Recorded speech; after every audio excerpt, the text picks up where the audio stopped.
ত্রয়োদশ জাতীয় সংসদ নির্বাচনের আগেই প্রবাসীদের ভোটাধিকার নিশ্চিত করার দাবি জানিয়েছেন জামায়াতে ইসলামীর আমির ডক্টর শফিকুর রহমান। তিনি বলেন, 1,10,00,000 প্রবাসীকে ইগনোর করে কোনো সফলতা দেখা যাবে না। রেমিটেন্স যোদ্ধাদের ভোটের অধিকার না দেওয়া হবে নির্মম উপহাস। এতে দেশের অর্থনীতি করুণ পরিণতির দিকে যাবে। এতে আমাদের কোনো কম্প্রোমাইজ নেই। এ ব্যাপারে নির্বাচন কমিশনকে দ্রুত ব্যবস্থা নিতে হবে। 3 মে রাজধানীর বনানীতে একটি অভিজাত হোটেলে আয়োজিত মিট দ্য প্রেস অনুষ্ঠানে এসব কথা বলেন তিনি।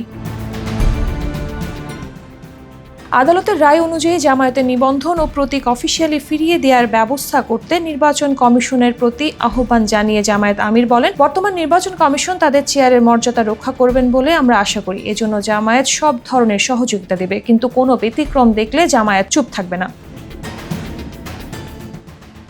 বর্তমান নির্বাচন কমিশনের সক্ষমতা যাচাইয়ের জন্য তিনি জাতীয় নির্বাচনের আগে স্থানীয় সরকার নির্বাচন দেওয়ারও দাবি জানান। জামায়াত আমির বলেন, জীবন বাজি রেখে যারা পরিবর্তনের জন্য লড়াই করেছিলেন তাদের লক্ষ্য ছিল ফ্যাসিজমকে বিদায় করা। দুঃখজনক হলেও সত্য যে ফ্যাসিস্টরা বিদায় নিয়েছে, কিন্তু ফ্যাসিজম রয়ে গেছে। এর কালো ছায়া এখনো জাতির ঘাড়ে রয়ে গেছে। ফ্যাসিজমকে পুরোপুরি বিদায়ের লক্ষ্যে একটি অবাধ, সুষ্ঠু ও গ্রহণযোগ্য নির্বাচন দরকার, যার মধ্য দিয়ে একটা ন্যায্য সরকার গঠিত হবে, যারা জনগণের কাছে দায়বদ্ধ থাকবে। কিন্তু নির্বাচনটা কিভাবে হবে? এই নির্বাচন অনুষ্ঠানের ক্ষেত্রে জামায়াতে ইসলামীর রয়েছে ঐতিহাসিক অবদান।